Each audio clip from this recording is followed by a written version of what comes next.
तो टीएनबी का तो ये सब बहुत ही इम्पोर्टेंट है। और बायोलॉजी की पढ़ाई तो वहीं से स्टार्ट हुई है, टीएनबी कॉलेज से स्टार्ट हुई है। साइंस कॉलेज से हमारा कॉलेज पुराना है, तो ऑटोनॉमी के लिए प्रयास करना चाहिए।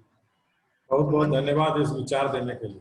हमारे यहाँ कंफ्यूजन था, हमारे यहाँ राजीव जी को कंफ्यूजन था। हमने एक छोटी सी कमेटी बनाई थी ऑटोनॉमी के लिए, जिसमें प्रोफेसर मुशफिक आलम राजीव जी थे। तो वो लोग अभी तक फॉर्म कंप्लीट नहीं किए इसी डर से कि कॉलेज कहीं दूसरे जगह नहीं चला जाए, लेकिन आपने कंसेप्ट पूरा दिया। इन लोग सर मैं टोकना चाहूंगा सर विजयकांत दास जी को सर प्रणाम सर पहले, और आपको अभिनंदन है इस जी। जहाँ तक बात है सर, मैं शिक्षक संघ एग्जीक्यूटिव का मेंबर हूँ, और जब तक शिक्षक संघ इस प्रस्ताव का विरोध करेगा मैं भी ऑटोनॉमी के विरोध में ही रहूंगा, और मैं उसका सदस्य हूँ सर। इसलिए जैसा कि आपने कहा भी, और आप भी शिक्षक संघ के मानद सदस्य रहे हैं सर, और अभी भी हम लोग आपको उस रूप से भी मानते हैं, विजयकांत दास जी को सर। प्रिंसिपल साहब उसके सदस्य नहीं है, लेकिन आपको हम लोग उस रूप में मानते हैं। तो संघ का जब तक सब फूटा पुष्टा हमारा निर्णय नहीं लेगा, या हमारा टीएनबी कॉलेज का संघ या विश्वविद्यालय का संघ इस पर नहीं कहेगा, तब तक हम लोग इस ऑटोनॉमी के प्रस्ताव का विरोध करते हैं और करते रहेंगे सर। Thank you. नहीं तो ये गलत है, अच्छा चीज लेना चाहिए, विरोध करने से अच्छा चीज लेना चाहिए। सर मैं संघ का सदस्य हूँ, एग्जीक्यूटिव का मेंबर हूँ, और इस रूप में जब तक हमारा संघ शिक्षक कॉलेज शिक्षक संघ हमारा निर्णय नहीं लेगा और ऑटोनॉमी के पक्ष में नहीं जाएगा, तब तक हम लोग कोई भी इसमें मानसिकता तैयार कीजिए, उसके लिए मानसिकता तैयार कीजिए। आप मेरा नहीं है, हमारे मैं कुछ कहूँ? विजय बाबू भी उस संघ की बैठक में पहले भी भाग लिए हैं, और उसमें कई बार इस पर बहस हुआ है। तो जो कंसर्न है शिक्षक संघ का सर, वो नई एजुकेशन पॉलिसी आने के बाद देखा जाएगा सर।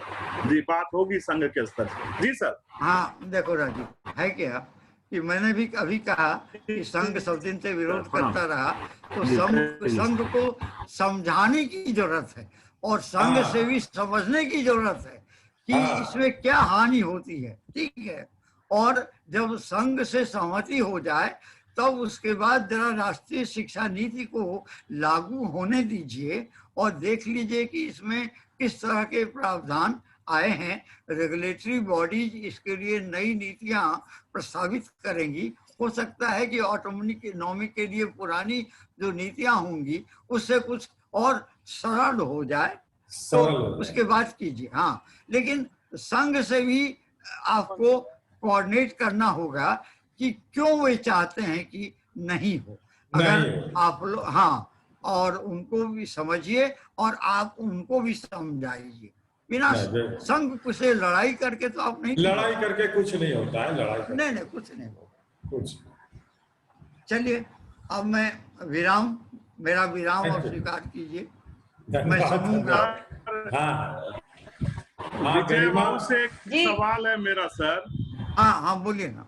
ठीक है, हाँ बोलिए सर। ये जो 3 साल से 6 साल के बच्चे का जो एजुकेशन दिया गया है न्यू एजुकेशन पॉलिसी में, 3 साल से 6 साल का, मैं हायर एजुकेशन की बात नहीं कर रहा, वो कहा जा रहा है कि आंगनवाड़ी के द्वारा किड्स प्ले स्कूल जैसा करके वो एजुकेशन दिया जाएगा सर। और सर इसमें मैं इस प्लेटफॉर्म से कहना चाहता हूं कि आंगनवाड़ी इस देश का सबसे करप्ट सिस्टम है सर। मनरेगा के बाद कोई और करप्ट सिस्टम है तो आंगनबाड़ी है सर। और क्या आंगनबाड़ी हमारे जो शहर में जी किड्स स्कूल चल रहे हैं, या वो जो हमारा स्टेपिंग स्टोन यहाँ भागलपुर में काफी फेमस स्कूल है, क्या उसके बराबरी का आंगनबाड़ी होगा? और यह तो फिर सर भारत को वही 2 भाग में बांटने वाली बात होगी। तो इस पर भी सर थोड़ा सा आप उच्च आगे के लेवल पर बात करेंगे। मैंने ट्वीट में अपने माननीय उच्च शिक्षा मंत्री जो भारत सरकार के हैं उनको भी लिखा है, और प्रधानमंत्री जी को भी लिखा है कि आंगनबाड़ी के जगह पे वहां पे कोई अल्टरनेटिव सिस्टम लाया जाए। धन्यवाद सर, इस पर कुछ कहना चाहिए। देखिए, मैं सहमत हूँ कि आंगनवाड़ी वगैरह का जो अभी स्ट्रक्चर है और जिस रूप में ये संचालित होते हैं वह संतोषजनक नहीं है किसी भी राज्य में, और बिहार में तो सामने से हम लोग देख रहे हैं। तो अब है क्या कि सिस्टम अगर गड़बड़ है तो उसको बंद कर देने से तो नहीं होगा, उसको ठीक करने का भी तो उपाय होना चाहिए। और अगर उसको एजुकेशन सिस्टम से जोड़िएगा, अभी तक वो एजुकेशन डिपार्टमेंट में नहीं है आंगनवाड़ी। अभी आंगनवाड़ी वो कौन से ICDS वगैरह जो है सो सोशल वेलफेयर वगैरह डिपार्टमेंट में है। सोशल तो वेलफेयर जब में इसको, हाँ सोशल वेलफेयर, तो जब ICDS को जोड़ दिया जाएगा शिक्षा विभाग से और उस रूप में उसका प्रशासन होगा तो हम सुधार की उम्मीद करें। तो जो हमारे सामने उपलब्ध है इंफ्रास्ट्रक्चर, उसको इम्प्रूव करके अपने लायक बनाना ज़्यादा आसान है।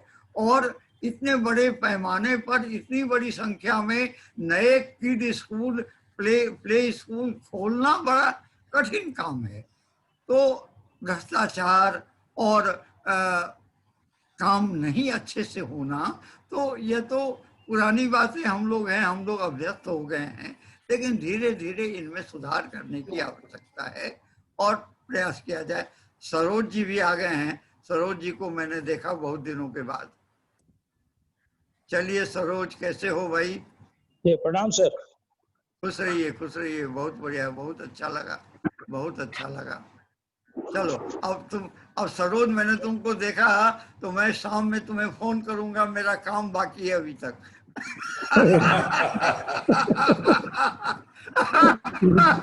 चलिए प्रिंसिपल साहब, आगे आगे बढ़ाइए, अनौपचारिक बहुत हो गए। ठीक है सर, आप लोगों की आज्ञा से मैं प्रोग्राम को आगे बढ़ाते हुए अब मैं हमारे दूसरे माननीय वक्ता प्रोफेसर तपन कुमार सांडिल्य सर को आमंत्रित करूंगी। इनके बारे में हम सब पहले से ही काफी जानते हैं कि सांडिल्य सर वर्तमान समय में college of commerce, arts and science Patna के प्राचार्य हैं और सर ने इसके पूर्व काफी कुछ मतलब कुशल शिक्षाविद होने के साथ साथ में बहुत से एडमिनिस्ट्रेशंस भी किए हैं, बहुत कुशल प्रशासक भी रहे हैं। वो उन्होंने नालंदा ओपन विश्वविद्यालय पटना वहां के पूर्व में कुंवर सिंह आरा के प्रतिकुलपति की भूमिका के साथ साथ कई प्रतिष्ठित कॉलेजेस में प्राचार्य की भूमिका निभाई है। सर ने इसके साथ साथ में ही 34 रिसर्च स्कॉलर को भी सुपरवाइज किया है और सर के अनुभवों की बहुत लंबी सूची है, तो मैं बहुत ज्यादा समय न लेते हुए संक्षिप्त में, ये बहुत ही संक्षिप्त विवरण था तपन सर का, और इसके साथ में तपन सर को मैं वेलकम करती हूँ। स्वागत है सर आपका। धन्यवाद गरिमा जी।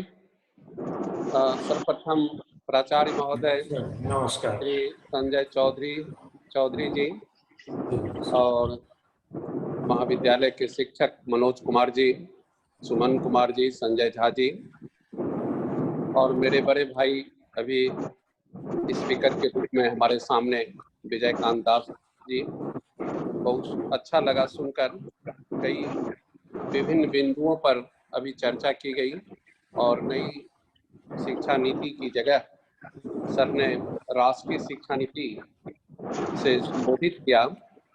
वास्तव में वर्तमान शिक्षा नीति जो है वो वास्तव में राष्ट्रीय शिक्षा नीति के नाम से ही ज़्यादा चर्चा अभी किया जा रहा है। और जैसा हमारे प्रथम स्पीकर दास साहब ने बताया कि आज़ादी के बाद और या यूँ कह लें कि 1835 के बाद भारतवर्ष में पहली बार राष्ट्रीय शिक्षा नीति बनाई गई है जो देश के अनुकूल है। नई शिक्षा नीति मेरे समझ से वास्तव में एक स्वागत योग्य कदम है। इस नीति से छात्र छात्राओं को काफी लाभ मिलेगा। इस शिक्षा नीति में देश की बदलते हुए जरूरतों को ध्यान में रखते हुए एक महत्वपूर्ण परिवर्तन किया गया है और इस नीति से शिक्षा की गुणवत्ता में सुधार की बहुत ज़्यादा वकालत की गई है। कि इस शिक्षा नीति में हम देखते हैं कि 4 कंपोनेंट हैं। there are 4 component in this education policy. पहली बात तो यह देखिए, पहला कंपोनेंट तो जो है कि विद्यालय शिक्षा, ये फर्स्ट कंपोनेंट है इस राष्ट्रीय शिक्षा नीति में कि ये विद्यालय शिक्षा। सेकंड कंपोनेंट है उच्च शिक्षा, और थर्ड कंपोनेंट है वो शोध स्तर की शिक्षा, और चौथा कंपोनेंट है नियामक से जुड़ा हुआ होगा कि देश की शिक्षा किस तरह संचालित होगी। ये 4 कंपोनेंट हमें देखने को मिलता है इस वर्तमान जो अभी राष्ट्रीय शिक्षा नीति की घोषणा की गई है। तो हम फर्स्ट हम पहले कंपोनेंट पर आते हैं, थोड़ा सा प्रकाश डालेंगे क्योंकि हमारे एक पार्टिसिपेंट ने हल्का सा टच भी किया अभी दास साहब से प्रश्नोत्तर काल में कि स्कूली शिक्षा में आंगनबाड़ी के बारे में क्वेश्चन पूछा गया भी है। मैं भी उस पर थोड़ा ध्यान आकर्षित करना चाहूँगा अपने सारे पार्टिसिपेंट्स को, क्योंकि ये आंगनबाड़ी हमारे फर्स्ट कंपोनेंट में आता है विद्यालय शिक्षा। तो आप देखिए कि अभी स्कूली शिक्षा में जो सबसे बड़ी विशेषता है कि कम से कम ग्रेड 5 तक की पढ़ाई स्थानीय या क्षेत्रीय भाषा में होगी। ये this is first important feature of this education policy कि आप स्थानीय भाषा, हमारे माननीय स्पीकर ने जस्ट अभी बताया अभी भाषा की बात, जिसमें आंगिक भाषा हो या भोजपुरी हो चाहे मैथिली हो आदि आदि का बहुत सुंदर से आपके सामने प्रस्तुत किए कि ग्रेड 5 तक की पढ़ाई, कांच का गिलास कंपोनेंट मैं अभी चर्चा कर रहा हूँ कि ग्रेड 5 तक की पढ़ाई स्थानीय या क्षेत्रीय भाषा में होगी, जिसे ग्रेड 8 तक भी बढ़ाया जा सकता है। अंग्रेजी अब सिर्फ एक विषय के रूप में पढ़ाया जाएगा। ये एक बात अभी इसमें हमारे सामने आया है। और अब विज्ञान या कॉमर्स के छात्र, अब देखिए सबसे इंपॉर्टेंट बात यह भी एक है कि अब विज्ञान या कॉमर्स के छात्र मानविकी के विषय भी पढ़ सकते हैं। ये एक इम्पॉर्टेंट बात इस नए एजुकेशन पॉलिसी में हमें देखने को मिलता है कि इस शिक्षा नीति में एससी हो, एसटी हो, ओबीसी हो या दिव्यांग हो या गरीब वंचित तबके के लिए विशेष रूप से ध्यान दिया गया है, जो वास्तव में एक स्वागत योग्य कदम ये वर्तमान प्रधानमंत्री का है कि इस बार पहली बार इस शिक्षा नीति में इस बात पर भी जोर दिया गया है। अब देखिए कि मैं फर्स्ट कंपोनेंट को थोड़ा सा चर्चा करके मैं हायर एजुकेशन पर जाएंगे।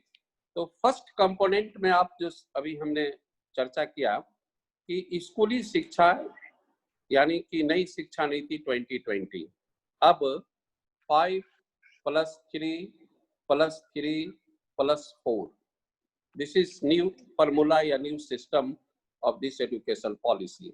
यानी कहने का अर्थ यह है कि अब 5+3+3+4 की नई व्यवस्था का श्री गणेश होने जा रहा है। एक नया फॉर्मूला है कि पूर्व का जो स्कूली प्रणाली 10+2 सिस्टम अब समाप्त होने जा रही है। आप ऐसे समझें कि 10+2 का सिस्टम समाप्त होने जा रहा है। नया सिस्टम उसके जगह जो जन्म ले लिया है वह है 5+3+3+4। ये न्यू सिस्टम अब डेवलप कर गया है। और इस नए सिस्टम में यानी कि ये 5+3+3+4 में एक नई बात गवर्नमेंट की सोच है कि हम कौशल विकास कोर्स, देखिए इसी स्कूली स्तर पर हम स्कूल के स्तर पर कौशल विकास कोर्स का भी शुरू करने जा रहे हैं। तो आप देखिए कि नई व्यवस्था जो है जिसमें हमने आपको बताया कि 5+3+3+4 इस फार्मूले को थोड़ा सा हाईलाइट करने की जरूरत आज पड़ गई है, और खासकर इसलिए भी पड़ गई है कि बहुत होने से इस नई या इस राष्ट्रीय शिक्षा नीति पर आक्रमण भी किया जा रहा है आलोचकों के द्वारा कि ये स्कूली व्यवस्था में जो परिवर्तन है वो परिवर्तन हमें बहुत विशेष दिखाई नहीं पड़ता है। जस्ट हम लोग जैसे एक भाषा और ये कहते हैं कि old wine in new bottle, ये आलोचक का कहना है। This is not my statement, ये मैं नहीं कहता हूँ, ये मेरी अपनी सबमिशन नहीं है। लेकिन जितने भी इकोनॉमिक टाइम्स का पेपर आया, स्टेट्समैन का पेपर आया, सारे पेपर्स में जो इसकी आलोचना हो रही थी और लेफ्ट से इसकी ज्यादा आलोचना हो रही थी। जेएनयू के कुछ टीचरों के द्वारा भी काफी पेपर में आर्टिकल छपे थे, वो एमफिल लेकर उसमें वो आ रहा था, मैं उस पर बात में जाऊंगा। लेकिन आलोचक का कहना है this is old wine in new bottle, ये स्टेटमेंट आ रही है। लेकिन मैं इसको थोड़ा सा अपना समीशन दूंगा, ऐसी बात नहीं है। कुछ नई पहल हमारे माननीय प्रधानमंत्री जी के द्वारा हुआ है कि भारत की जैसी विशेषता है वैसा शिक्षा नीति होना चाहिए। और आजादी के बाद पहली बार कोई सरकार ने इस पर विचार किया, फर्स्ट टाइम।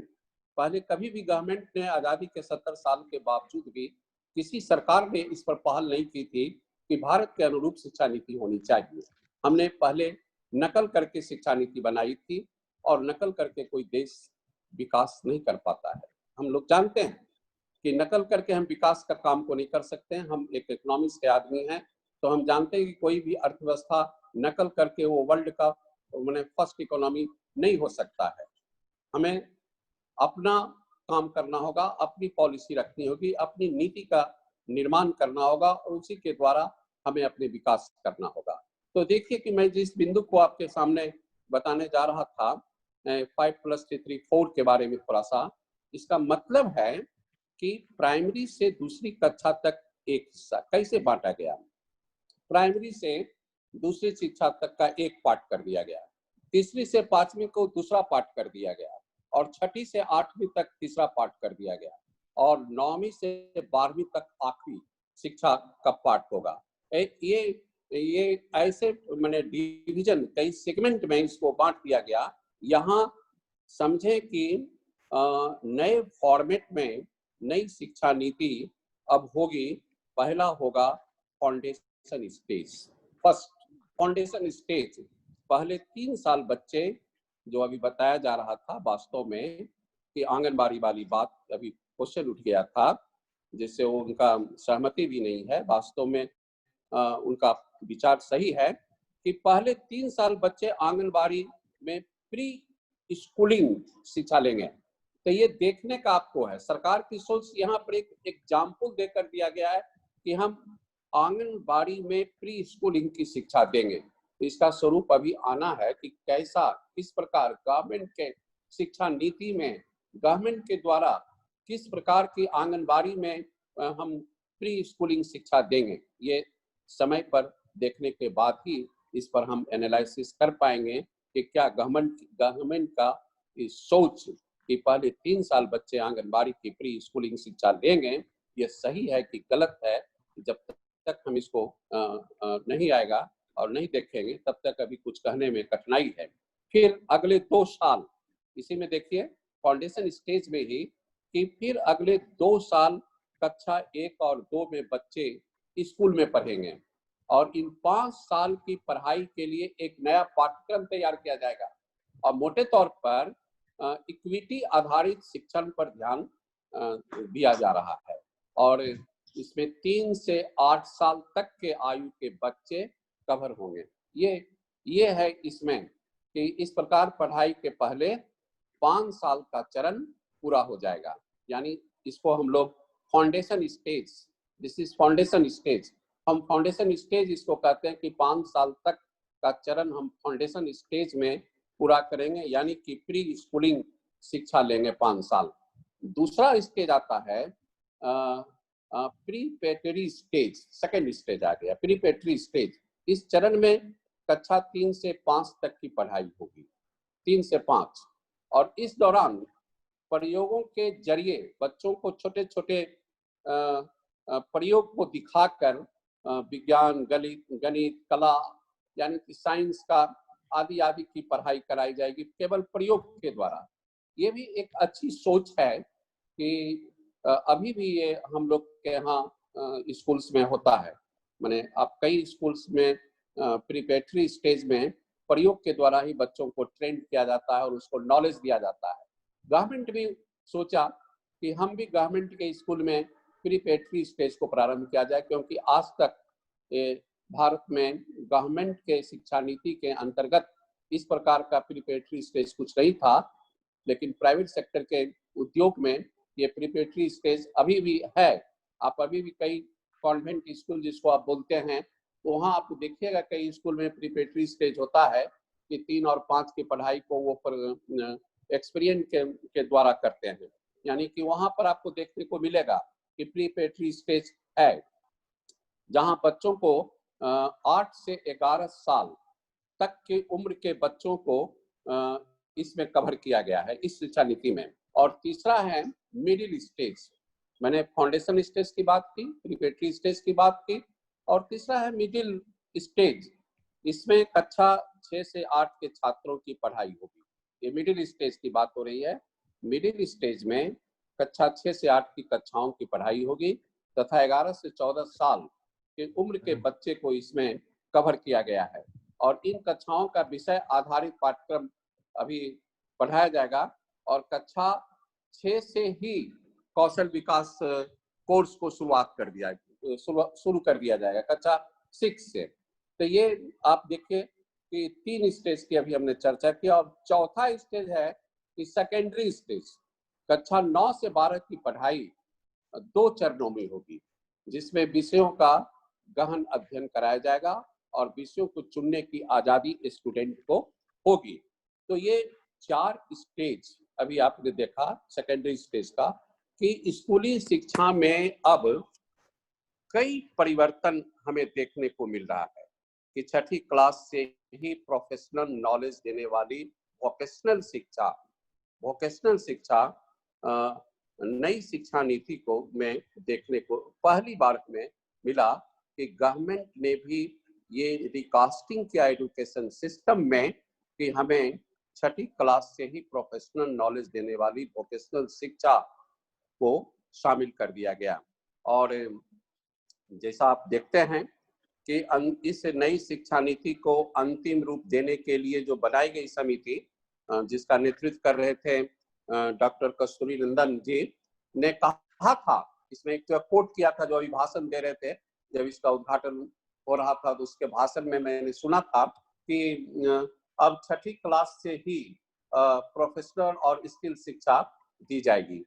तो काफी जोर दिया जा रहा था लोगों के द्वारा कि हमने एक नई पहल किया है इस स्कूली स्तर पर कि नई शिक्षा नीति की या राष्ट्रीय शिक्षा नीति के 6ठी क्लास में ही हम प्रोफेशनल और स्किल की शिक्षा दी जाएगी और स्थानीय स्तर पर इंटर्नशिप भी कराया जाएगा। ये भी बात उसमें कहा गया कि इंटर्नशिप की बात भी किया गया कि व्यावसायिक शिक्षा और कौशल विकास पर बहुत ज्यादा जोर दिया गया।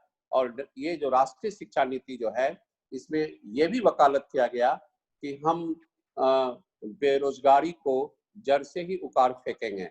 यानी कि हम अनएम्प्लॉयमेंट जो एक प्रॉब्लम है देश के अंदर, भारत जैसे देश के अंदर जो एक बेरोजगारी की समस्या है, उसको ध्यान में रखते हुए इस राष्ट्रीय शिक्षा नीति में ये पहल किया गया कि हम व्यावसायिक शिक्षा और कौशल विकास पर ज्यादा फोकस डालेंगे, जिसके द्वारा हम बेरोजगारी को मिनिमाइज कर सकें ऐसे देश में। यानी कि स्कूल में ही बच्चों को नौकरी की जरूरी प्रोफेशनल शिक्षा दी जाएगी, ये बात कही गई अब के राष्ट्रीय शिक्षा नीति में। और देखिए कि 10वीं और 12वीं की जो बोर्ड परीक्षा को थोड़ा सा लिबरल किया गया है इस राष्ट्रीय शिक्षा नीति में कि 10वीं और 12वीं की बोर्ड परीक्षा में बड़े हमें एक माने अंतर यहाँ या चेंज देखने को मिला कि बोर्ड की परीक्षा के के महत्व को थोड़ा कम कर दिया गया है। इसमें कम करने के पीछे कई सुझाव थे। क्यों ऐसा हुआ कि साल में हम 2 बार परीक्षा करना है या 2 हिस्सों में सब्जेक्टिव और ऑब्जेक्टिव के रूप में बांटकर हम इसकी परीक्षा को लेंगे, जिससे कि ज़्यादा 10वीं और 12वीं की परीक्षा ज़्यादा स्टूडेंट को भारी नहीं लगे। और बोर्ड परीक्षा में मुख्य जोड़ ज्ञान के परीक्षण पर होगा, ताकि छात्रों में रटने की प्रवृत्ति समाप्त हो जाए। इसमें यह ध्यान दिया गया है कि हम रटने की प्रवृत्ति को समाप्त कर दें। ये पहली बार सोचा गया है हमारे जो निर्माता हैं कि बोर्ड परीक्षा को लेकर छात्र हमेशा दबाव में रहा करते हैं और ज्यादा अंक लाने के चक्कर में कोचिंग पर निर्भर हो जाते थे। लेकिन इस नीति से भविष्य में उन्हें इनसे मुक्ति मिलने की आशा हो सकती है।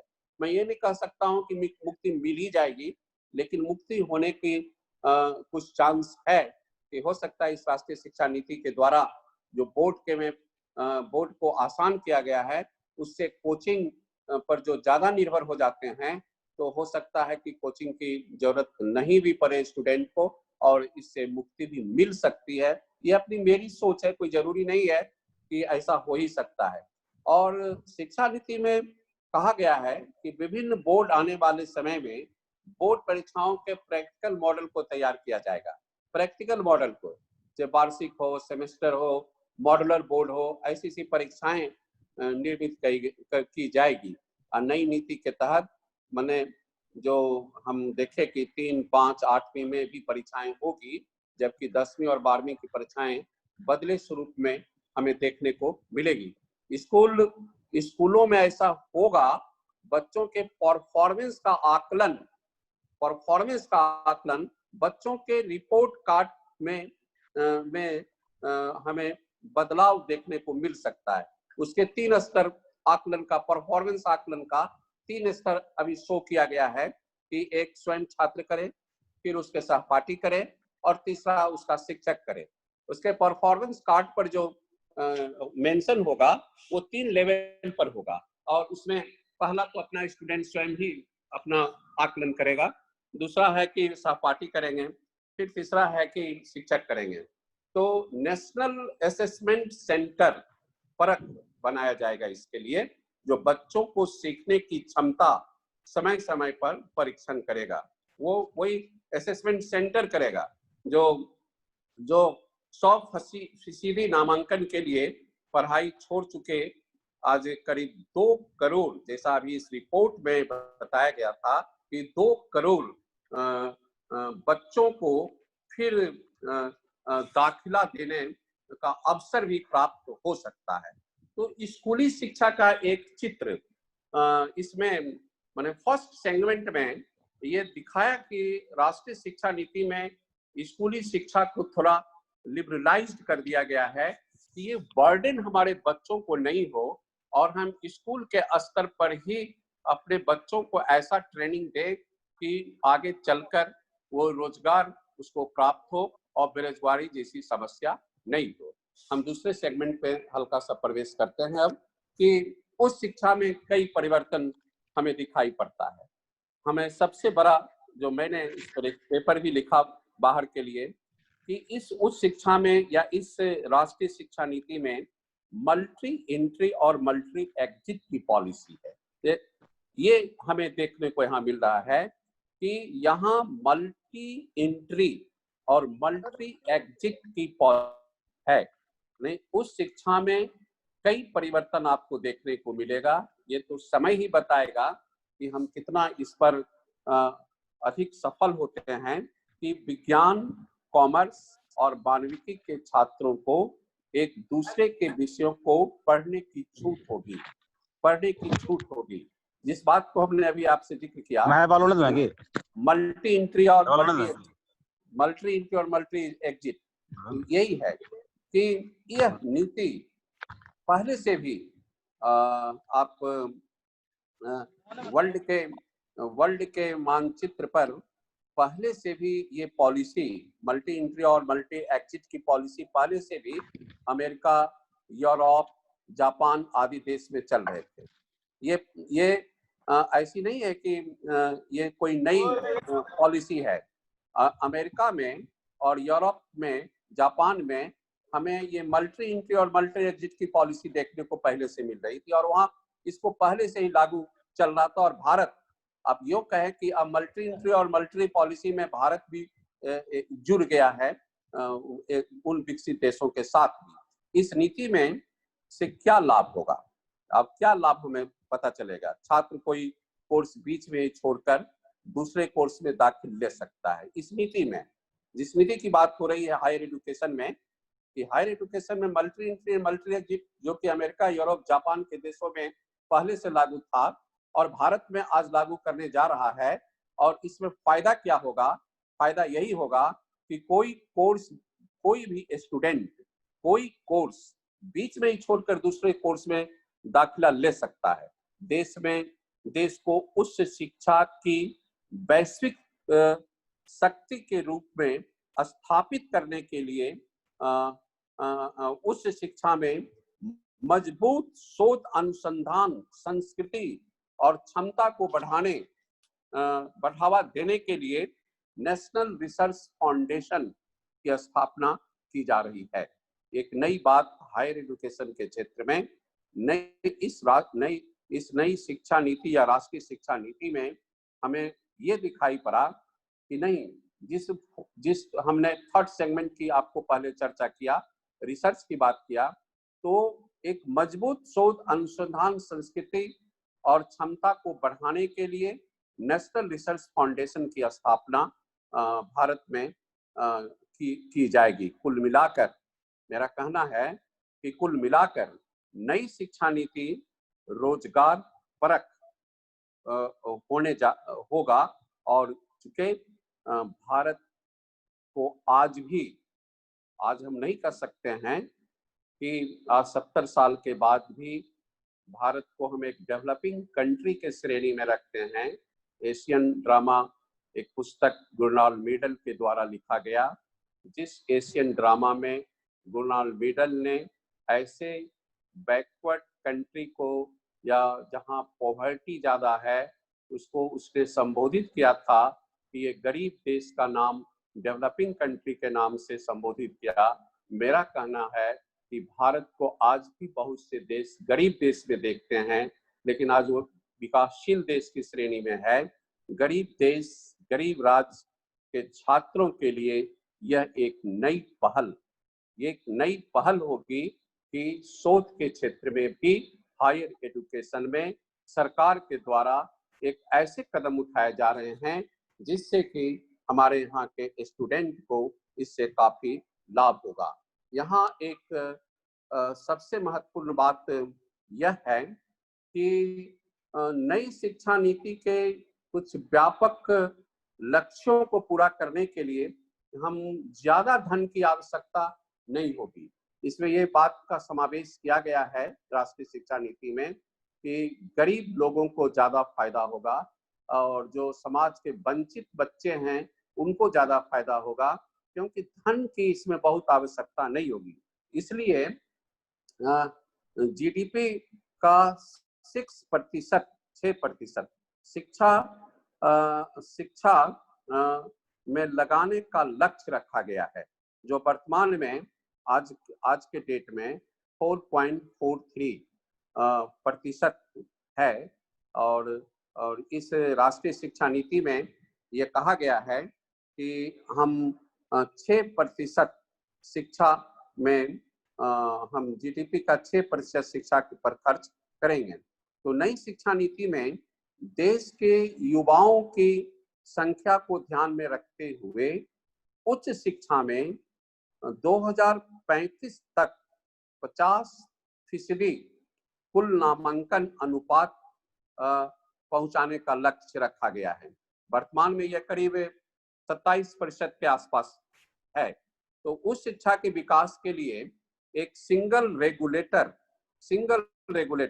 भारत उच्च शिक्षा आयोग का गठन किया जाना है।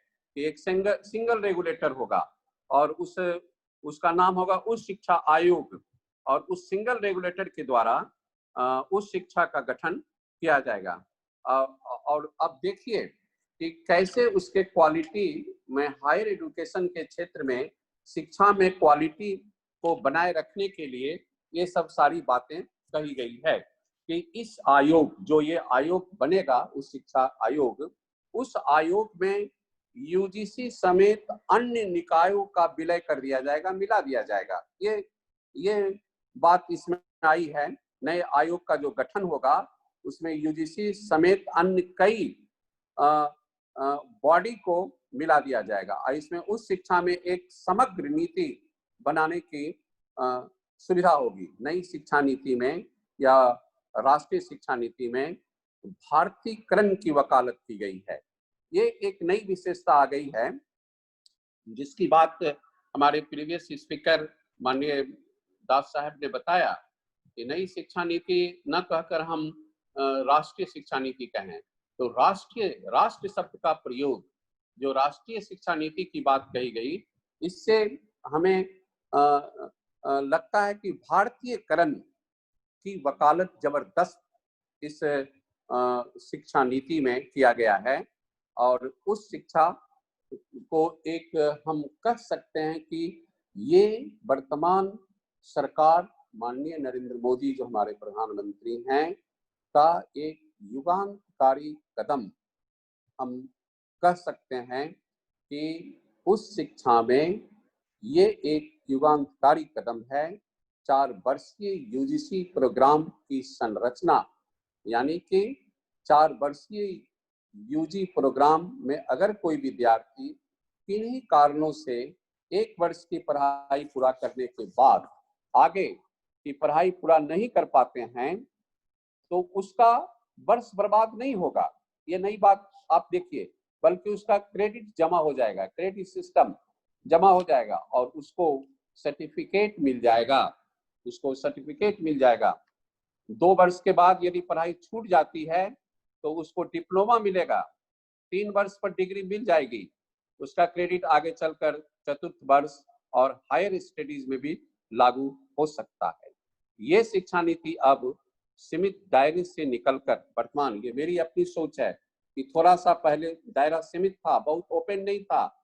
जवाहरलाल नेहरू यूनिवर्सिटी के कोर्सेस में थोड़ा मैंने ओपन देखा था, हमारे बिहार में और बिहार जैसे कई राज्य में ये बहुत हायर एजुकेशन में ओपन नहीं है, इंटरडिसिप्लिनरी का बहुत रिवाज नहीं है। अभी हमारे माननीय दास साहब ने बहुत इसमें काम भी किया इंटरडिसिप्लिनरी संबंधित, और इनके पहल से बिहार राज्य के छात्रों को काफी लाभ भी होगा कि पहली बार बिहार में भी इंटरडिसिप्लिनरी का महत्व दिया गया है जो कि पहले नहीं था, और इस शिक्षा नीति में इसको स्थान दिया गया है। यह शिक्षा नीति अब सीमित दायरे से निकलकर एक विस्तृत दायरे में को हम कह सकते हैं कि विस्तृत दायरा इसने अपना लिया है और विद्यार्थियों का विकास, मानसिक विकास, व्यक्तिगत प्रयासों के लिए जो संभावनाएं कहीं ज्यादा हमें यहाँ दिखाई पड़ता है कि इस नीति से रोजगार सृजन की संभावनाएं ज्यादा बढ़ जाता, ज्यादा हमें दिखाई पड़ता है। तो नई शिक्षा नीति में भारतीयता का दर्शन है, ये आप कह सकते हैं। हमारे यहाँ सदियों से ऋषियों मनीषियों ने भारतीय दर्शन का सीख दिया था और आधुनिक काल में भी आप देखिए, हम अतीत की तो शिक्षा नीति की बात भारत में तो सभी हम लोग जानते हैं कि किस प्रकार का है रहा है, और उसी कारण से भारत को सोने की चिड़िया भी कहा गया, वो भी एक कारण था। लेकिन आधुनिक काल में देखिए आप कि आधुनिक काल में हम डॉक्टर राधाकृष्णन का नाम ले सकते हैं, हम सी गोपालाचारी का नाम ले सकते हैं, हम गांधी जी का भी नाम ले सकते हैं, हम पंडित दीनदयाल जी का नाम ले सकते हैं। इन सभी ने शिक्षा के संबंध में भारत के अनुरूप शिक्षा की वकालत किया था। सबसे बड़ी बात यही है कि हम अभी जितने नाम लिए सभी भारतीयता दर्शन की बात किया था, भारत में शिक्षा कैसी होनी चाहिए इसका भारत के अनुरूप शिक्षा की बात राधाकृष्णन, सी गोपालाचारी, गांधी जी, पंडित दीनदयाल जी, ने सभी भारत के अनुरूप शिक्षा की बात रखी थी और गांधी जी ने मातृभाषा में शिक्षा देने के विचार भी दिए थे, जो अभी आपने भाषा विज्ञान के एक्सपर्ट हमारे previous speaker professor Das ji ने बताया। भाषा पर इन्होंने जोर दिया, इस जिस भाषा पर उन्होंने जोर दिया उस गांधी जी ने भी मातृभाषा में शिक्षा देने पर बल दिया था। अब देख का भी हमें महत्व दिखाई पड़ता है। यूं हम कहें कि इस वर्तमान राष्ट्रीय शिक्षा नीति में गांधीयन मॉडल का भी कहीं न कहीं संकेत है, मातृभाषा शब्द के प्रयोग करके। और इस बार एक नई पहल और की गई है कि स्किल शिक्षा को प्रोत्साहित किया जाए, माने और युवाओं का सर्वांगीण विकास किया जाए।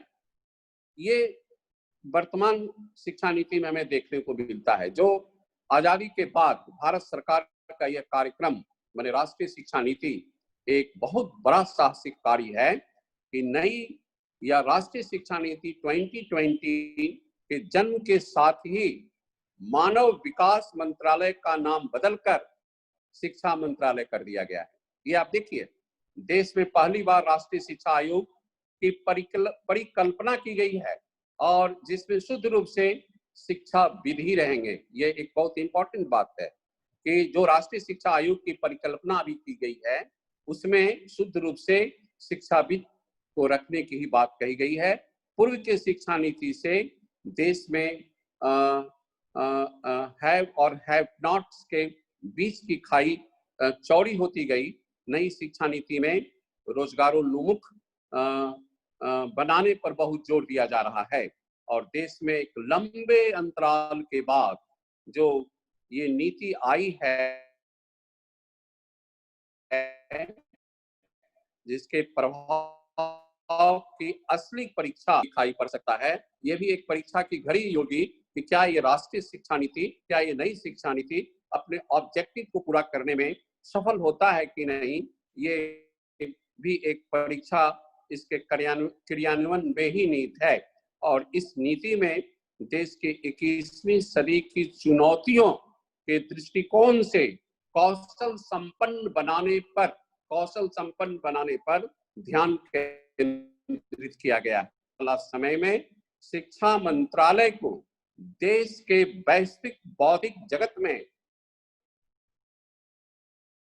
अग्रणी बनाने में कड़ी मेहनत करनी होगी या इस सपने को उस शिक्षा में प्राइवेट सेक्टर के सहयोग से ही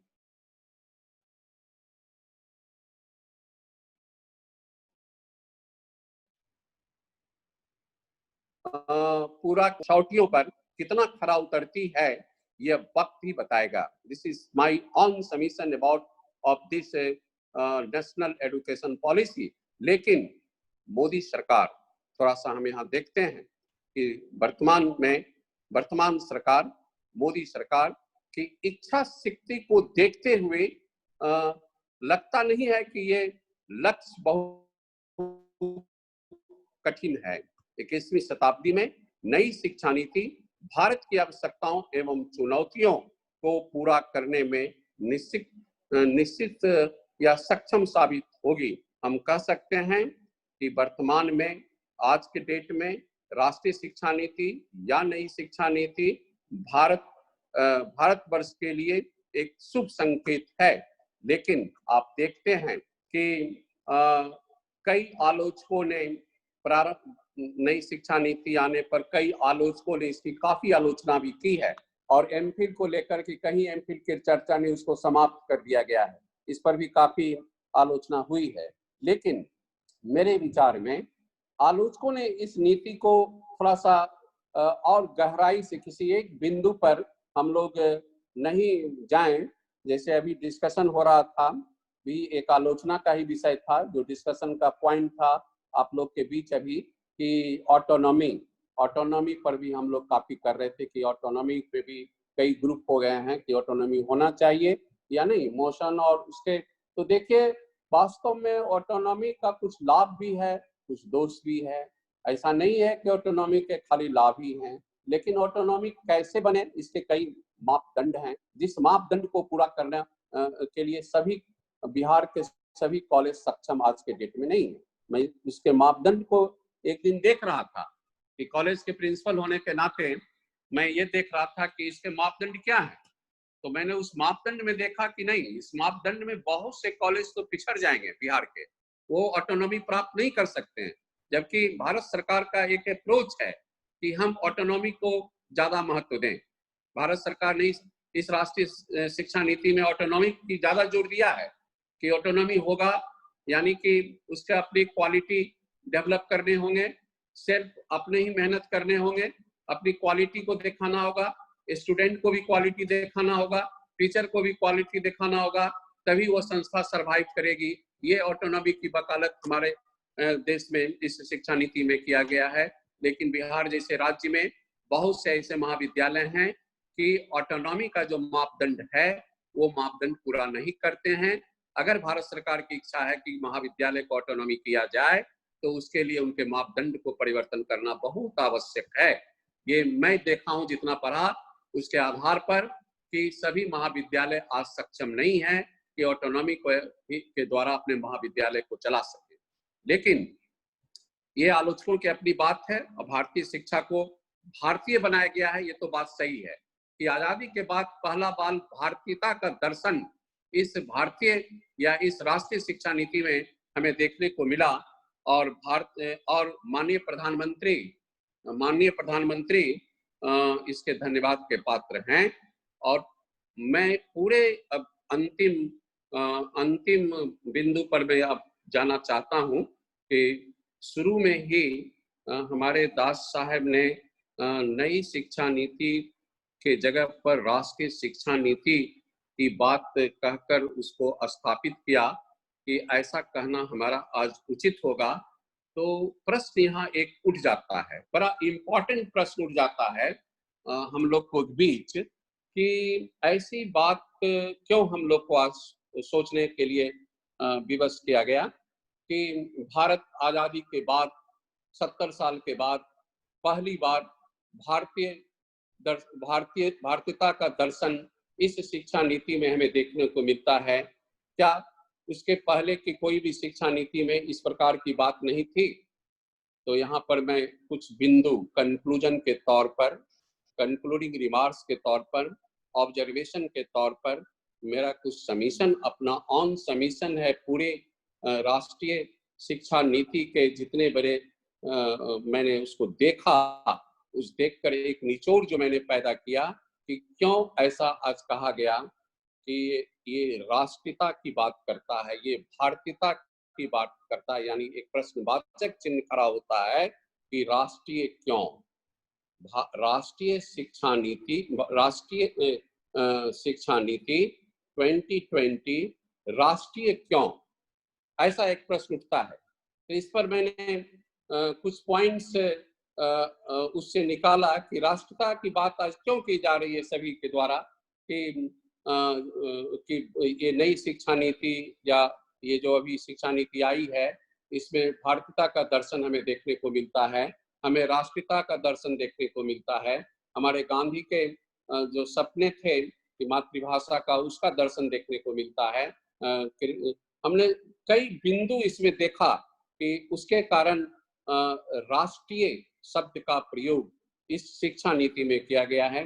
जिसमें मैं पहली बात ये कहना चाहूंगा कि राष्ट्रीय शिक्षा नीति इसलिए राष्ट्रीय है, पहली बात तो कि राष्ट्रीय शिक्षा नीति इसलिए राष्ट्रीय है कि इसमें स्कूल शिक्षा से लेकर पीएचडी और पोस्ट डॉक्टरेट अनुसंधान को एक साथ समाविष्ट किया गया है, पूरे को एक साथ शामिल कर लिया गया है इस नई शिक्षा नीति में।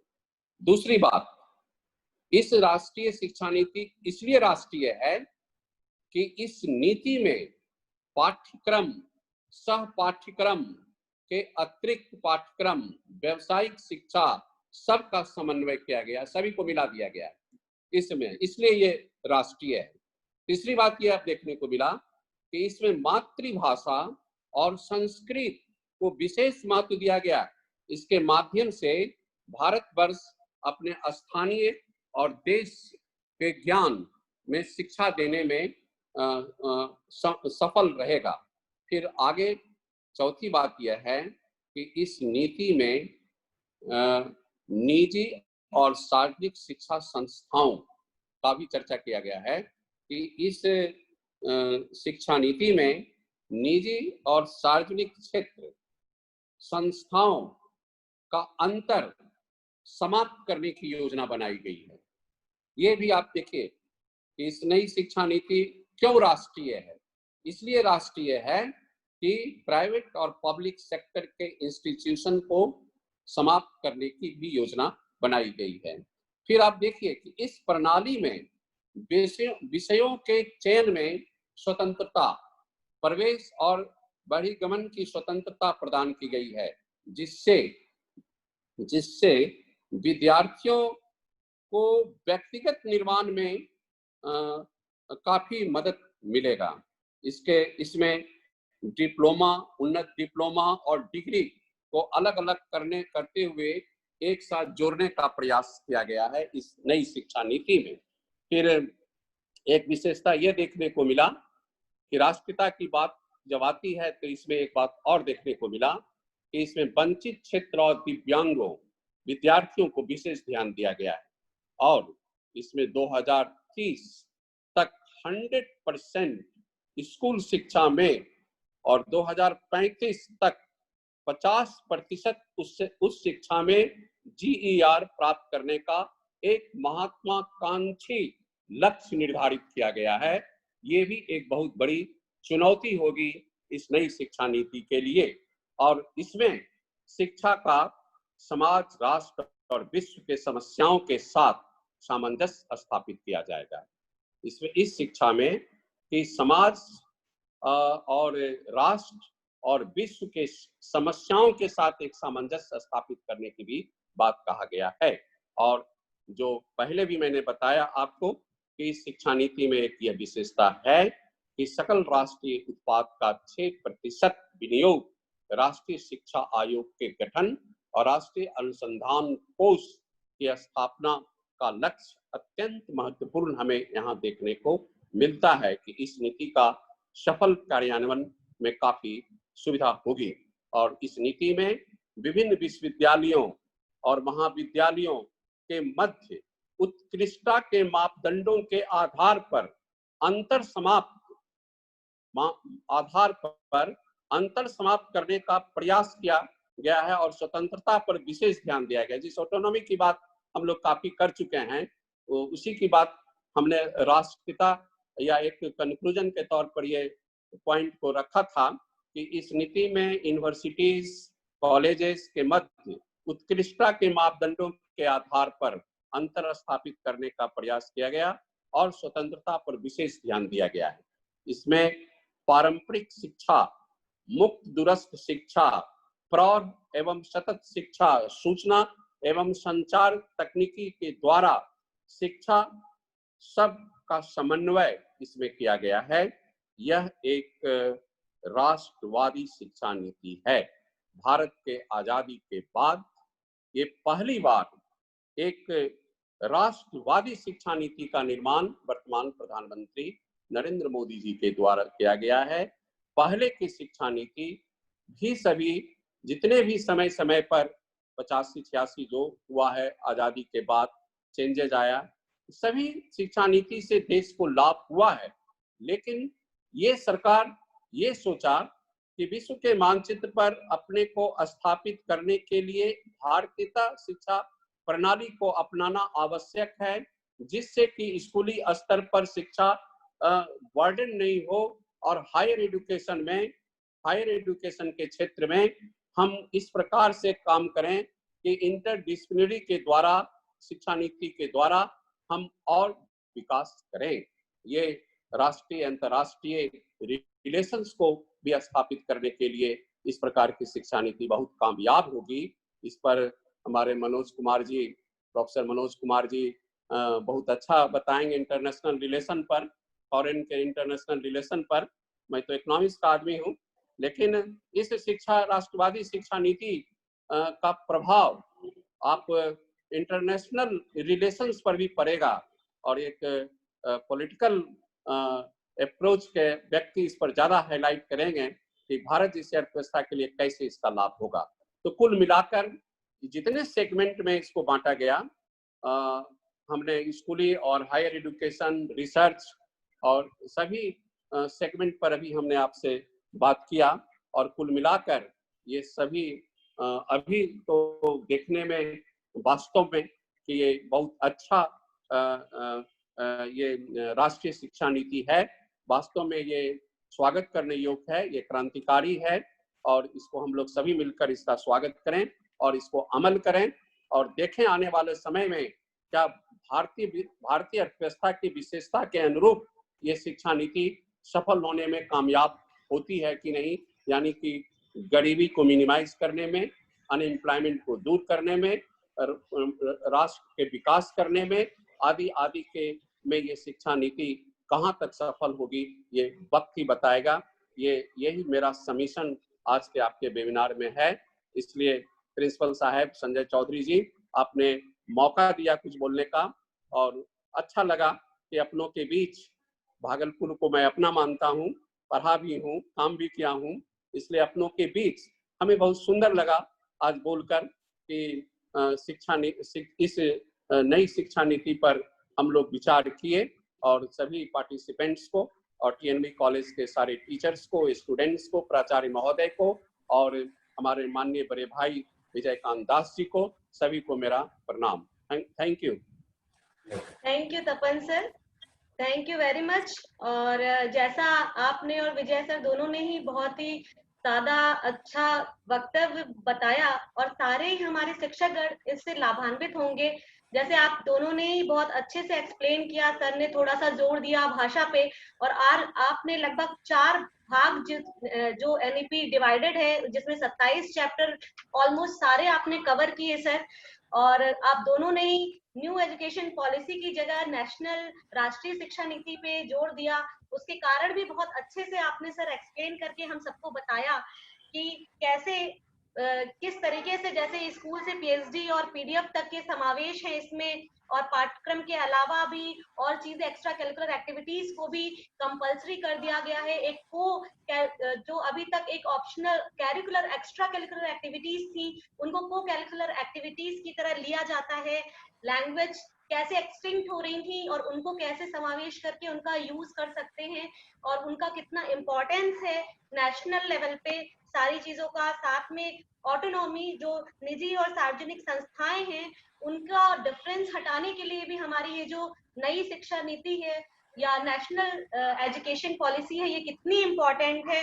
साथ ही साथ आपने जो विषयों के चयन और स्किल शिक्षा नीति के बारे में बताया, ये बहुत अच्छी बात है कि जो डिप्लोमा जो बच्चे बीच में छोड़ देते हैं पढ़ाई, उनको एटलीस्ट 2 साल बाद भी डिग्री, डिप्लोमा और डिग्री इन सब का प्रावधान हो जाने पे वो बेनिफिट करेंगे। और इसके अलावा मल्टीडिसिप्लिनरी और स्टेट, नेशनल और वर्ल्ड लेवल पे जो सबका समावेश है, इन सारी चीजों के बारे में आपने बहुत ही डिटेल से बताया। मैं बहुत ज्यादा गरिमा जरा कुछ लोग क्वेश्चंस पूछना चाह रहे हैं। मैं बोलने जा रही थी कि मैं बहुत ज्यादा ना बोल करके अब क्वेश्चन लेवल पे सर क्वेश्चन उस पे आऊंगी। तो राजीव सर बहुत देर से क्वेश्चन लिख रहे थे चैट बॉक्स में। सर आप राजीव जी क्वेश्चन पूछेंगे तपन भाई। हाँ ठीक है सर प्रणाम सर, पहले तो आपको बहुत बहुत प्रणाम जी सर, सब आशीर्वाद सर आपका। चलिए इसी बहाने आज मुलाकात हुई आपसे। जी सर, 2-3 कंसर्न मेरा था सर, जो एक मैंने दास साहब से भी कहा और मैंने उस पे आगे भी लिखा है, जो एजुकेशन मिनिस्टर है उनको भी लिखा है कि जो आंगन ये कहीं पे जो 5 साल शुरू का जो एजुकेशन सिस्टम है ये तो हर एक गाँव में, पंचायत में वो जो किड्स प्ले स्कूल है उसका एक बूम आ जाएगा सर, क्योंकि हमारी आंगनबाड़ी सिस्टम उसको एडॉप्ट वो नहीं चला पाएगी। एक सर, दूसरा 2-3 बातें तो- मैं एक साथ ही कह देता हूं सर, आप ठीक। एक एक करके बात कर लीजिएगा। और दूसरा जो सर 9th से लेकर 12th तक का जो एजुकेशन है उसमें भी सेमेस्टर सिस्टम लगाया गया है सर, 6-6 महीने का 8 सेमेस्टर में उसको बांटा गया है। तो अभी ये क्लियर नहीं है कि जैसा आप लोगों के टाइम में था कि साइंस हम 9th में ही ले लेंगे और उसके साथ हम कोई दूसरा सब्जेक्ट लेंगे या आर्ट्स पढ़ेंगे, ये वहां से शुरू होगा। और फिर समग्रता में क्या हमारे स्कूल्स खास करके बिहार में 9th से लेकर 12th तक का एजुकेशन एक साथ देने के लिए सक्षम है क्या, और हम कॉलेज वाले लोगों को कब इससे मुक्ति मिलेगी 11-12 से सर? ये 2 बात है सर। जी बहुत सही राजीव जी, राजीव जी आपका क्वेश्चन बहुत सही है ना। अब है क्या कि शुरू में ही मैंने बोला सारे प्रश्नों का जवाब शुरू में ही मैंने दिया था। इस पूरे न्यू एजुकेशन पॉलिसी का एक संकेत मैंने शुरू में ही दे दिया था कि old wine in new bottle, समझ गए ना। मैंने शुरू में संकेत दिया कि ये आंगनबाड़ी में खेलने का प्रावधान तो पहले से भी आपके जितने गवर्नमेंट के स्कूल्स के अलावा पहले से भी, चाहे वो विदेश हो चाहे देश हो, जो सभी जगह प्राइवेट स्कूल्स में एक प्ले स्कूल का प्रावधान आपने सुना होगा। हम लोग तो नहीं गए, लेकिन वो प्ले स्कूल ही आंगनबाड़ी, वो जो है ना प्री स्कूलिंग, तो प्री स्कूलिंग कंसेप्ट लाया भारत सरकार ने पहली बार इसमें। पहले नहीं था, लेकिन पहली जिस शिक्षा नीति को हम लेकर चल रहे थे उस शिक्षा नीति में हमारे यहाँ एक छूट थी कि हम प्राइवेट स्कूल में जो शिक्षा लेते थे वहाँ प्री स्कूलिंग का प्ले स्कूल का सिस्टम था। तो इस बार के लोगों ने सोचा नहीं, हमारे बच्चे को मातृभाषा में ये प्री स्कूल आंगनबाड़ी, जिसको सरल शब्दों में उसने प्रयोग किया। ये आंगनबाड़ी तो वर्ल्ड बैंक का प्रोजेक्ट है, जो कि आपका इससे चलता है वेलफेयर विभाग के द्वारा। तो इसका तो उम्र अपने ही कम रहता है, इसलिए ये हाँ, ये तो अपने एक्सपेरिमेंट में है कि आंगनबाड़ी सफल होगा कि नहीं होगा। टाइम टू टाइम ये तो बढ़ाते जाता है ना, क्योंकि वर्ल्ड बैंक का ये प्रोजेक्ट अपना टाई अप है वेलफेयर डिपार्टमेंट से। अब वेलफेयर डिपार्टमेंट इसका प्रयोग कर रही है हर बैकवर्ड स्टेट में कि हम आंगनबाड़ी में क्या करने जा रहे हैं।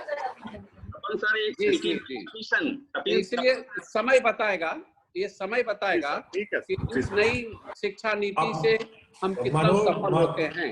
मनोज बाबू कुछ पूछेंगे भाई, मनोज बाबू चाह रहे हैं कुछ पूछना। सर मेरा एक सबमिशन ये था कि ये मनोज जी सबमिशन ये है, आवाज आ रही है सर जी?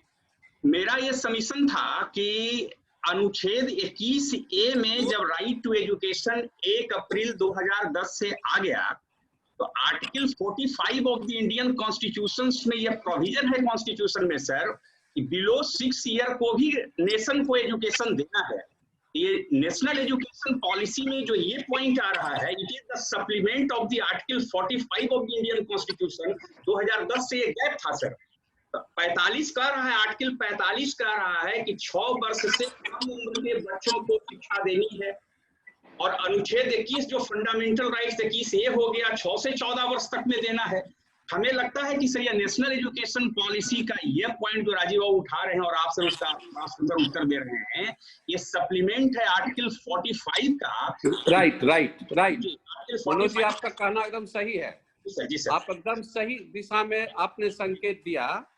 लेकिन दूसरा लाइन जोड़ दूं सर कि आंगनबाड़ी पर शक नहीं उठाया जाए। 1952 में जब नेशनल लेवल पर पंचायती राज का जो कम्युनिटी डेवलपमेंट प्रोग्राम आया, फेल कर गया। 1953 में नेशनल एक्सटेंशन प्रोग्राम आया, फेल कर गया। लेकिन कौन जानता था कोई कम्युनिटी डेवलपमेंट प्रोग्राम 52 का और 53 का नेशनल एक्सटेंशन प्रोग्राम पंचायती राज का एक बैकबोन हो जाएगा। और 1956 में जो पंचायती राज का बलवंत राय मेहता कमेटी का रिपोर्ट आया सर, वही आज बैकबोन हो गया है।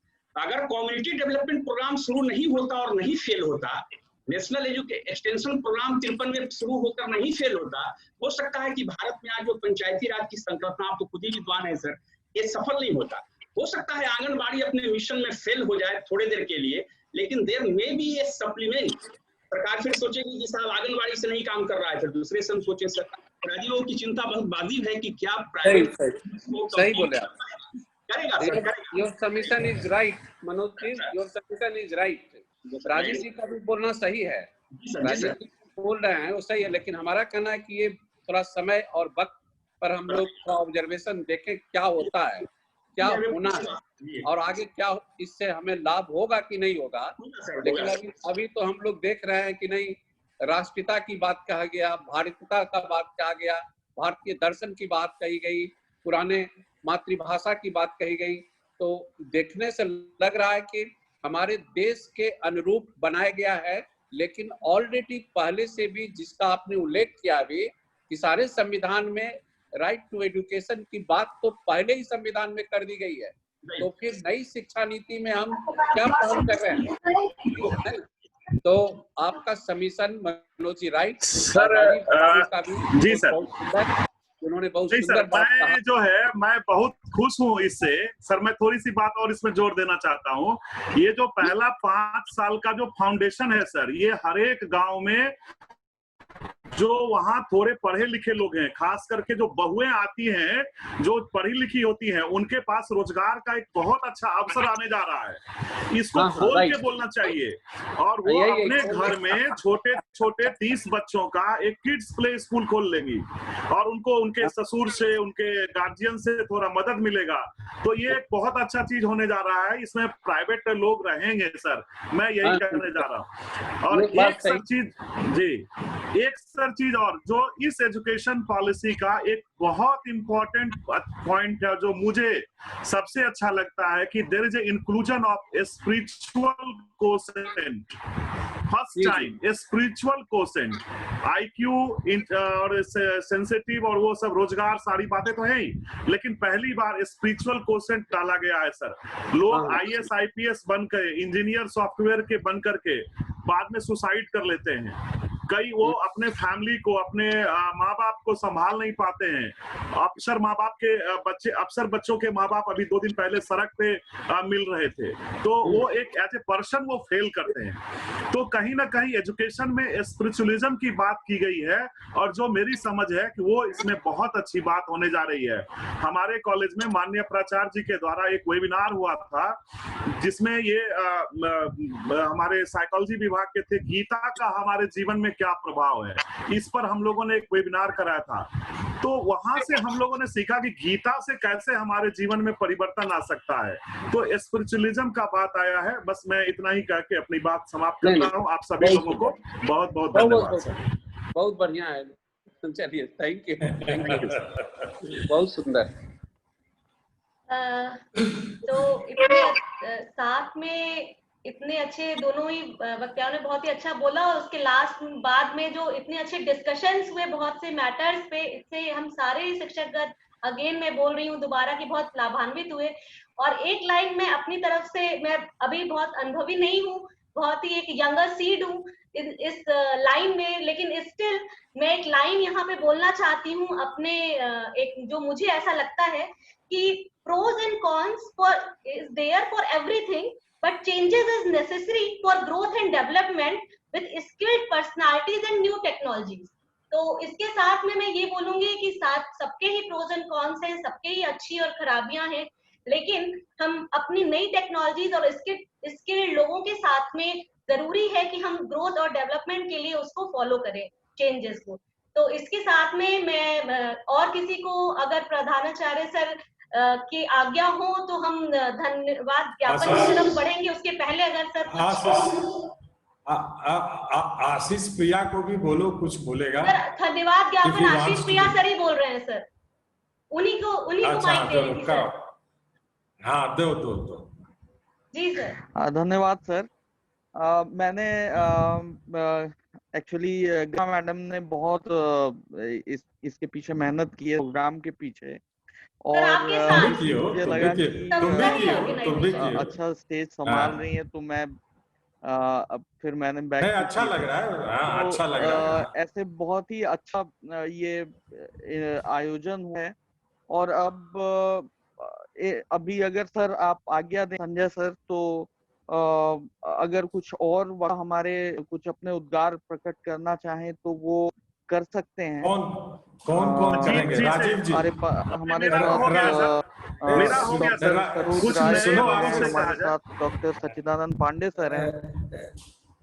अच्छा, राजीव जी से पूछो और मनोज जी से पूछो, बोलेंगे। हमारे साथ डॉक्टर अनिरुद्ध सर हैं।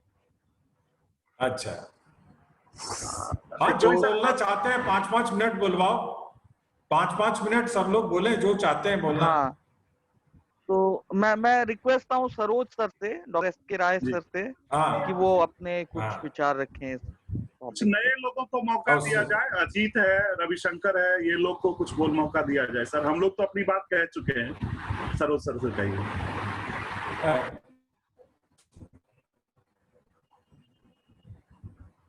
सरोज सर, आप मेरी आवाज जा रही है?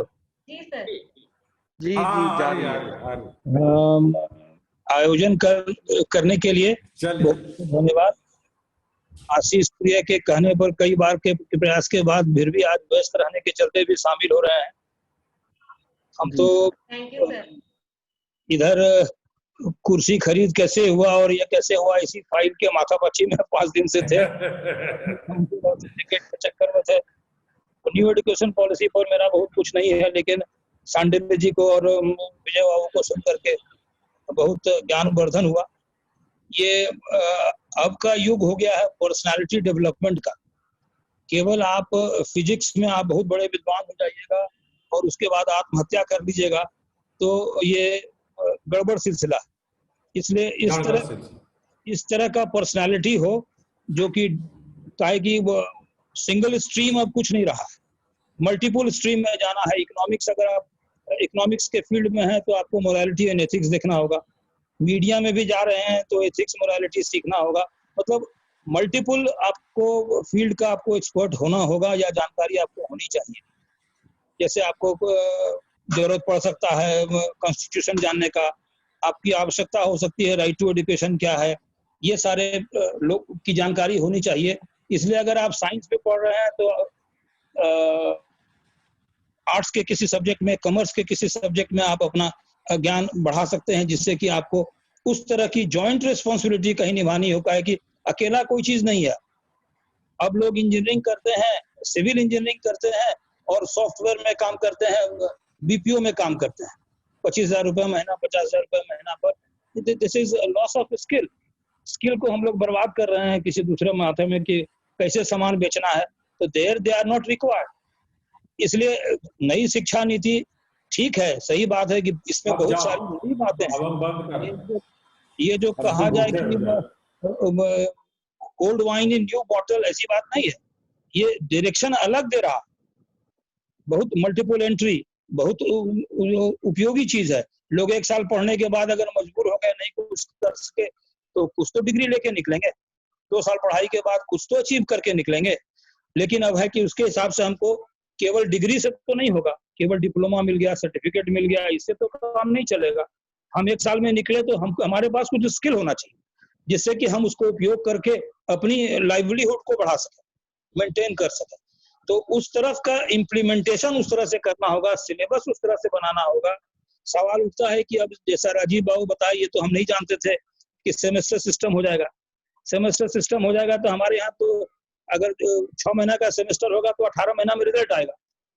तो जो अभी स्थिति है तो कैसे इसमें सेमेस्टर सिस्टम होगा? तब तो आदमी 15 बरस, जो हम लोग का टारगेट है 15 बरस पढ़ते रहेगा, लोग ग्रेजुएशन करेगा।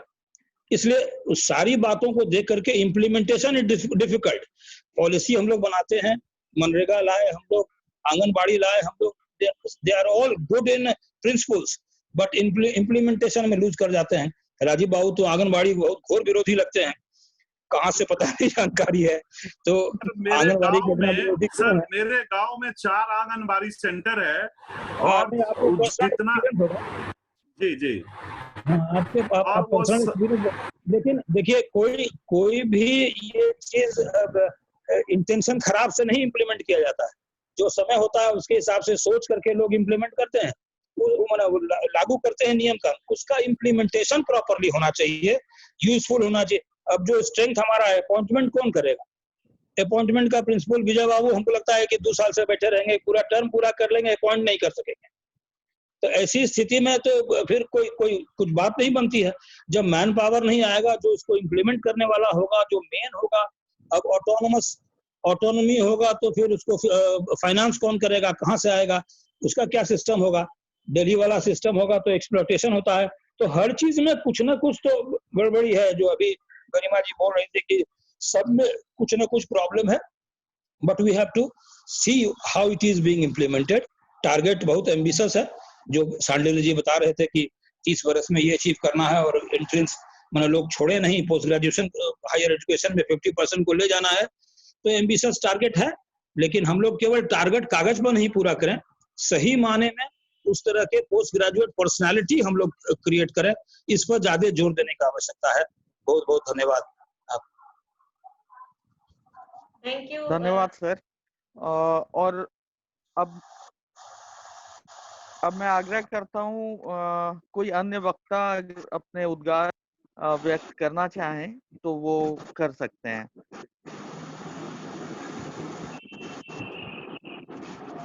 इसको सर अनम्यूट कर लीजिए सर अपने को, आप कुछ बोल रहे थे।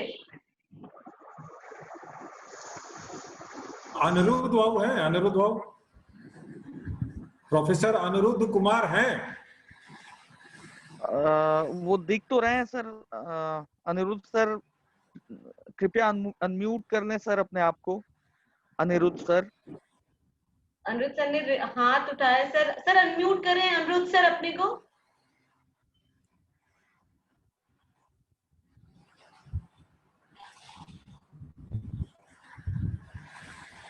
अगर देर है तो मनोज बाबू कंक्लूड करें, अब थक गए हैं थोड़ा थोड़ा। अनिरुद्ध सर आ गए हमारे बीच में। अनिरुद्ध सर बोले।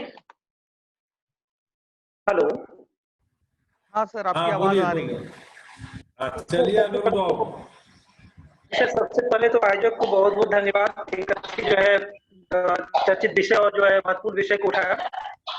ये मेरा एनईपी पर जो है दूसरा सेमिनार था, एक मुंगेर यूनिवर्सिटी के द्वारा हुआ था, लेकिन वहाँ पर जो सेमिनार था उसमें सिर्फ प्रशंसा के पत्र से पढ़े गए थे, इस तरह की बातें नहीं हुई थी। अच्छा लगा करके जो है, जो हमारे जो एक्सपर्ट थे विजय बाबू और जो हमारे जो सर हैं, काफी अच्छा लगा।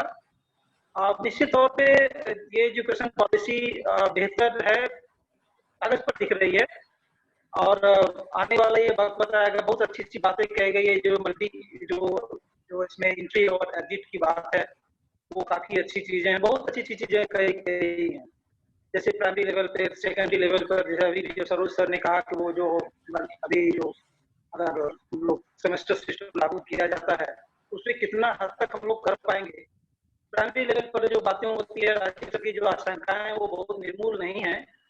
निश्चित तौर पे आंगनबाड़ी की व्यवस्था बहुत अच्छी नहीं है, लेकिन हम निश्चित तौर पे ऐसा भी एक सिरे से नकार नहीं सकते हैं कि वो जो व्यवस्थाएं हैं वो बिल्कुल उस पर वो कुछ नहीं कर रही हैं। जो निचले तबके के लोग हैं, जो नहीं कभी जो है स्कूल जा पाते थे, कर पाते, कम से कम प्राइमरी लेवल पे वहाँ पर कुछ ना कुछ हो रहा है। लेकिन इस व्यवस्था में कितना हो पाएगा यह समय बताएगा, हम लोग वेट करें और हमें आशावादी होना चाहिए। निश्चित तौर पे हमें सोचना चाहिए कि आने वाले समय में जो कुछ होगा वो अच्छा होगा, और कुछ अच्छा जरूर होगा। ग्रॉस इनरोलमेंट रेशियो की बात 50% तक ले जाया जाएगा। बहुत प्रयास के बाद भी अभी ये 5-6% से ज्यादा नहीं बढ़ पाया है। ये आने वाले समय में अभी लगभग दोगुने हो जाएंगे। ये आने वाला समय बताएगा कि कितना हो पाएगा, क्योंकि अभी भी जो आंकड़े हैं स्कूल जाने का और जो ड्रॉप आउट का जो आंकड़ा है वो कितना सही है, ये आंकड़े की बात है, सिर्फ सही नहीं लगता है। बहुत सारे बच्चे अभी भी ड्रॉप किए हुए हैं। तो ये सारी चीजें हैं, और आशंकाएं बहुत सारी चीजें हैं, बहुत सारी अच्छी चीजें हैं। ये आने वाले समय बताएगा। आप लोगों को बहुत बहुत धन्यवाद, विशेष करके हमारे प्राचार्य महोदय जो बहुत जो है हम लोगों को इस तरह की जो चीजें होती है उनसे प्रोत्साहित करते हैं। आप सबों का बहुत बहुत आभार और धन्यवाद। Thank you. धन्यवाद सर। आशीष रविशंकर चौधरी है। हाँ रविशंकर जी। हाँ बोलने दो उसको बोलना दो। हाँ सर नमस्कार सर। नमस्कार। हाँ, दिख नहीं रहा है रविशंकर तुम। आ गए सर। हाँ बोलो। हाँ ठीक। रिस्पेक्टेड प्रिंसिपल सर विजय सर, आपको सर प्रणाम। बहुत दिन आपके साथ पढ़ाए हैं सर, आपसे बहुत कुछ सीखे हैं। तपन सांडिल सर को बार बार हमने सुना है, बिहार इकोनॉमिक एसोसिएशन में भी। सर को भी नमस्कार। और हमारे सभी सीनियर प्रोफेसर और हमारे मित्रगण। कुछ बातें हैं सर, अच्छी अच्छी बातें न्यू एजुकेशन पॉलिसी में आई है, परंतु हमें लगता है कि कुछ ड्राफ्ट के महत्वपूर्ण बिंदु जो अंतिम नीति में गायब भी हुए हैं। मैं लास्ट द हिंदू पढ़ रहा था 30 अगस्त 2020 का। कुछ बातें जो निकल कर उसमें आई कि जैसे कि न्यू एजुकेशन पॉलिसी को 30 साल तक इम्प्लीमेंट होना है, ये सब सारी बातें। तो हमें लगता है कि इसके पहले जो शिक्षा नीति आई है अभी भी उसकी बहुत सारी बातें पूर्ण नहीं हो पाई है। जैसे कि आप पहले के ड्राफ्ट में ये था कि सभी व्यावसायिक रूप से उन्मुख निजी शिक्षण संस्थान को बंद हो जाएगी, ऐसी बातें की गई थी पूर्व के नीति में। तो वर्तमान नई शिक्षा नीति में उपमानक शिक्षण संस्थान को बंद करने का केवल वादा करती है। हालांकि हम लोग निजी शिक्षा को अच्छा नहीं मानते हैं। हालांकि निजी शिक्षा में लगभग हर नीति निर्धारक और प्रशासक यह स्वीकार करता है कि निजी शिक्षा के साथ गंभीर समस्याएं हैं। जैसा कि इस नई शिक्षा नीति में हम देख पा रहे हैं कि इसके बारे में चिंतित नहीं है। क्योंकि मैं दो बात सांडिल सर की बात को आगे बढ़ाऊंगा कि देश को टॉप 100 कॉलेज जो है वो ऑनलाइन शिक्षा में मदद करेंगे। दूसरी बात इस शिक्षा नीति में ये है कि विश्व के 100 कॉलेजेज अपनी ब्रांच भारत में खोल सकते हैं। तो सर मैं सांडिल सर से ये एक मेरा प्रश्न भी होगा, तो क्या सर इसकी शिक्षा इससे शिक्षा महंगी नहीं होगी? क्या शिक्षा खरीदा और बेचा नहीं जाएगा? इसका व्यापार नहीं होगा? मसौदा नीति में सर कुल सरकारी खर्च का 20% शिक्षा पर सार्वजनिक व्यय को दुगुना करने का वादा किया गया था, लेकिन इस नीति में केवल जीडीपी का 6% ही प्रतिबद्ध है। मसौदा राज्य शिक्षा आयोग, राष्ट्रीय स्तर राज्य स्तर के साथ राष्ट्रीय शिक्षा आयोग की बात अभी सर ने की, नेशनल एजुकेशन कमीशन की ये वकालत करता है। लेकिन वर्तमान नई शिक्षा नीति में राज्य स्तर पर राज्य शिक्षा आयोग का कोई वादा नहीं किया गया। यहाँ पर एक सर ये अभाव दिख रहा है। नीति में सभी स्तर पर शिक्षक की पूर्ण भर्ती के बारे में यह बात नहीं करता है। हालांकि नई शिक्षा नीति में मजबूत भर्ती तंत्र का वादा अवश्य किया गया है। तो शिक्षा में लगभग हम देखते हैं कि हर नीति निर्धारक या प्रशासक यह हमेशा स्वीकार करता है, चाहे कांग्रेस की गवर्नमेंट हो चाहे अभी बीजेपी की, निजी शिक्षा के साथ समस्या एक गंभीर मुद्दा है। हालांकि यह नीति हमें निजीकरण प्राइवेटाइजेशन की ओर ले जा रहा है या कहीं न कहीं अग्रसर है। जब शिक्षा का निजीकरण होगा तो शिक्षा महंगी भी होगी, शिक्षा खरीदी और बेची भी जाएगी। तो सर मेरा यही सबमिशन था अपना। धन्यवाद। आशीष। Yes sir. आप कोई है? सुमन है? सुमन जी शायद नहीं है सर जुड़े हुए। अजीत है? अभी अजीत जी हैं। If he want to speak, tell him to बोले कुछ अगर बोलना चाहते हैं। अजीत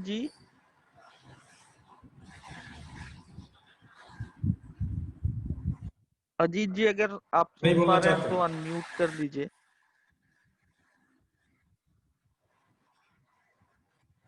अजीत सर अनम्यूट करिए सर अपने आप को।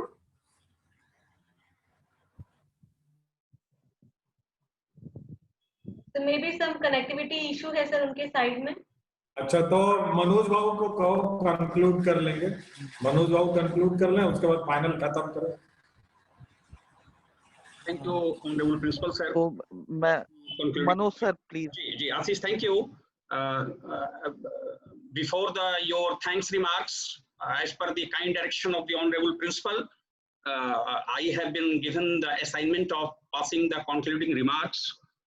First of all, I agree with such type of proposal of the honorable principals that each and every department should be regularly engaged in such type of academic activities.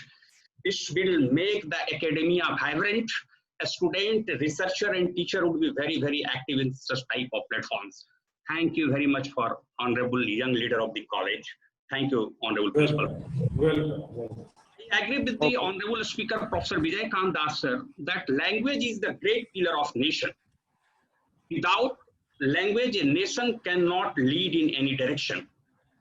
Remember 1956, when the state had been organized in India on the basis of languages by the recommendation of Justice Abul Fazal Committee report. And 14 states and 6 UTs were already constituted in 1956. The criteria was language. Language and caste cannot be underestimated by any Indian at any cost. Religion may be changed, but caste and languages can't be changed. No one is ready to change.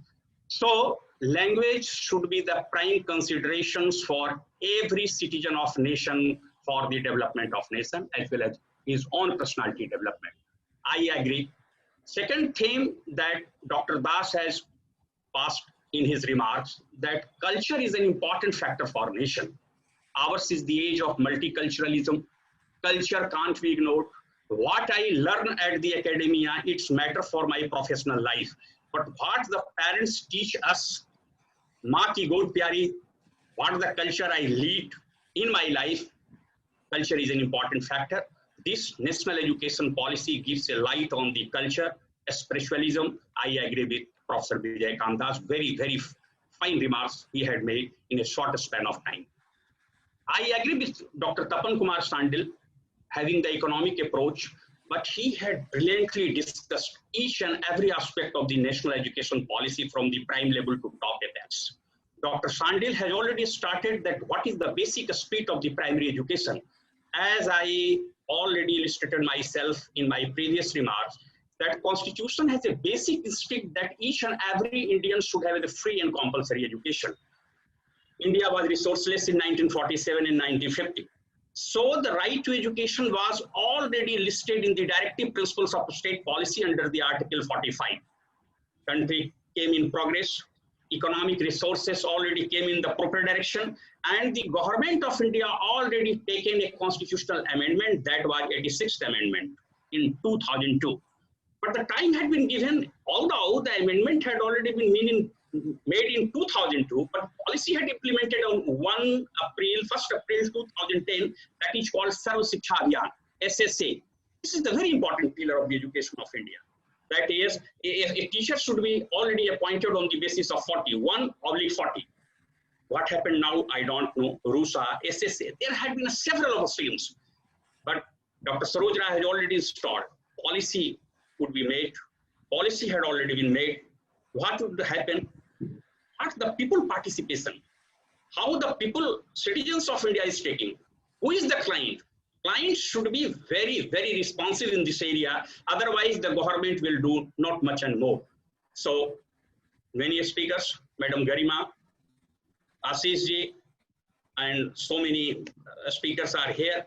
They have already passed their remarks again and again. Very kind words to our Honorable Principal, giving me the assignment of convener, although Dr. Garima and Dr. Ashish had made a lot of effort. Blessings to all both guys, and very, very good words to Honorable Principal. That this is my concluding remarks. Dr. Okay, Ashish, thank you. Thank you. please now you pay me the vote of thanks. Vote of thanks. Okay, thank you, sir. And with the permission of the chair, I would now deliver the vote of thanks. It was a very fruitful webinar that we had conducted today on the topic National Education Policy, its scope and projects. A lot of things came up and were thoroughly discussed by eminent speakers. Professor Vijay Kant Das sir and Professor Tapan Kumar Sandil sir.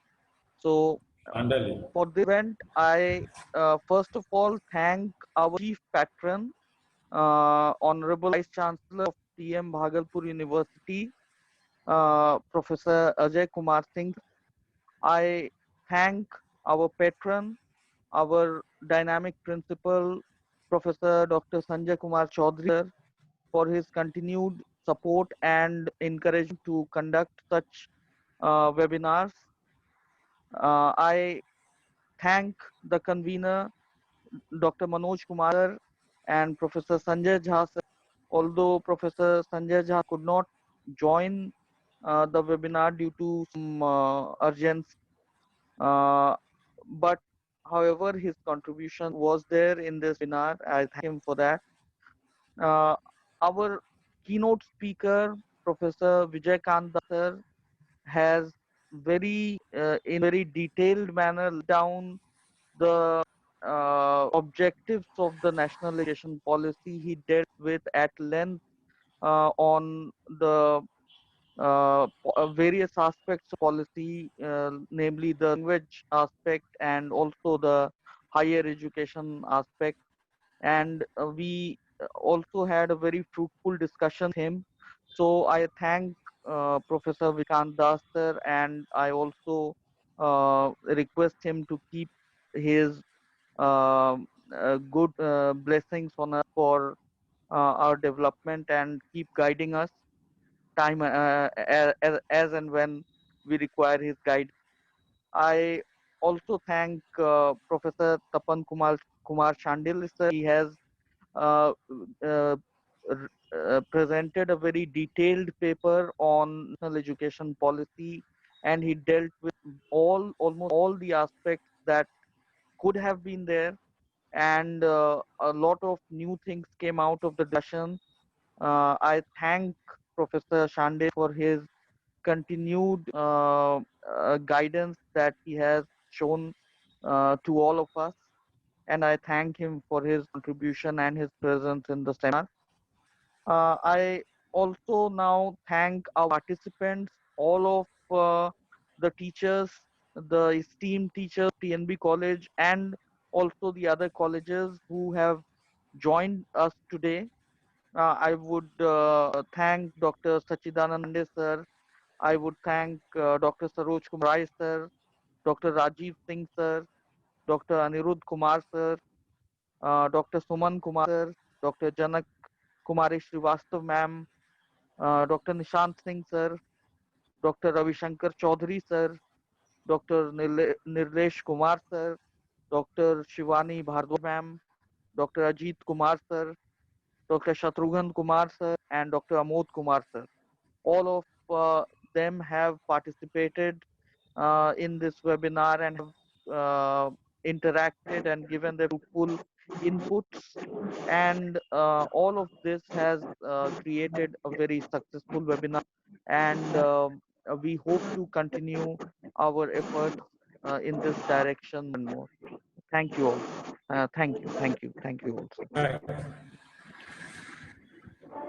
And with the permission of the chair, I would announce the meeting to be over, the webinar to be concluded. Thank you, everybody. Thank you. Now meeting is closed. Thank you.